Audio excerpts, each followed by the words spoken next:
So hello बच्चा लोग, welcome back. आज यहाँ पे हम लोग वीडियो में डिस्कस करने वाले हैं कि आपके एक्सपेक्टेड डेट्स और आपके एक्सपेक्टेड टारगेट्स क्या होने चाहिए जेईई 2023 के लिए। अगर आप फ्रेशर है, अगर आप ड्रॉपर है, सभी के लिए ये वीडियो एक्सट्रीमली रेलेवेंट है, तो मेरी बातों को ध्यान से सुनिएगा और समझिएगा, ठीक है। ये आपको एक बहुत ही प्रोबेबल डेट्स है, हो सकता है इसके आगे पीछे हो, लेकिन इसकी प्रोबेबिलिटी होने की ज़्यादा है। यहाँ पे आपके सामने बच्चा एक टाइमलाइन बना हुआ है, सितंबर, अक्टूबर, नवंबर से लेके अप्रैल तक का, राइट। ये जो आपका व्हाइट वाला है, ये वो जोन है जहां पे आपके पास पढ़ने का समय है। तो यहां पे अगर हम लोग एक्सपेक्टेड डेट्स की बात करें तो प्रोबेबिलिटी है कि जैन मिड में आपका फर्स्ट अटेम्प्ट हो सकता है, राइट। यानी कि जैन के सेकंड हाफ में आपका फर्स्ट अटेम्प्ट जेईई मेंस का हो सकता है।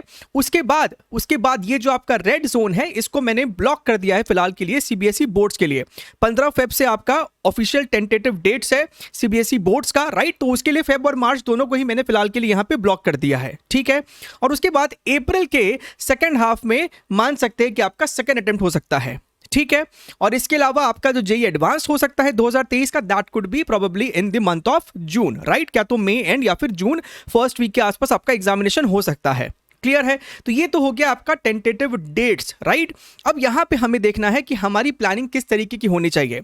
तो बच्चा यहां पे जो आइडियल सिचुएशन है, आइडियल सिचुएशन कि आपका जो सिलेबस कंप्लीशन है, अगर आप फ्रेशर है तो आपका सिलेबस कंप्लीशन कम से कम मिड नवंबर तक तो हो ही जाना चाहिए। उससे पहले भी बहुत जगह हो जाता है, लेकिन आपको कोशिश करनी है कि मिड नवंबर तक तो आपका सिलेबस कंप्लीशन कम से कम हो जाना है, specially in the subject physics and chemistry. क्योंकि 2022 हो या फिर 21 हो, उसके एनालिसिस से साफ साफ झलकता है कि फिजिक्स और केमिस्ट्री से ही आप अपने मार्क्स को, परसेंटाइल को बहुत अच्छा उठा सकते हैं, ठीक है।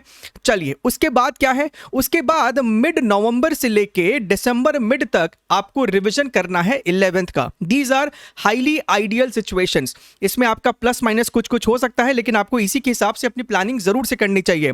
उसके बाद मिड दिसंबर से लेके मिड जनवरी तक आप और क्वेश्चंस प्रैक्टिस करेंगे और टेस्ट लगाएंगे, मॉक टेस्ट लगाएंगे, जिससे आप फिर जैन के एंड में आपका जब एग्जामिनेशन आएगा आप उसे अच्छी तरीके से एग्जीक्यूट कर पाएंगे, राइट। अब यहीं पे ड्रॉपर बच्चे भी सोच रहे होंगे कि सर हमें यहां पे क्या करना चाहिए। तो बच्चा फर्स्ट अटेम्प्ट, चाहे आप ड्रॉपर हो चाहे फ्रेशर हो, अभी तक आपको इतना तो समझ में आ गया होगा कि first attempt should be your targeted last attempt.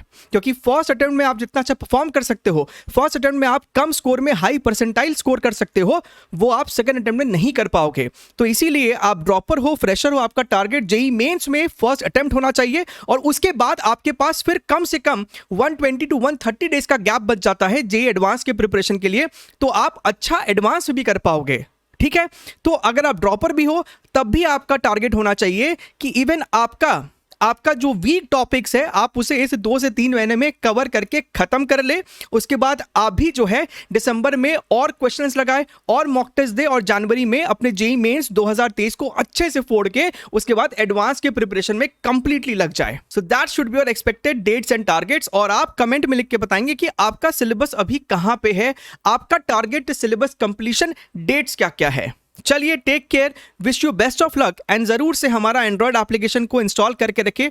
कोई भी इंफॉर्मेशन, कोई भी अगर आपके लिए कुछ इंटरेस्टिंग चीज आता है तो वहां पे आपको नोटिफिकेशन आ जाएगा। Take care, wish you best of luck.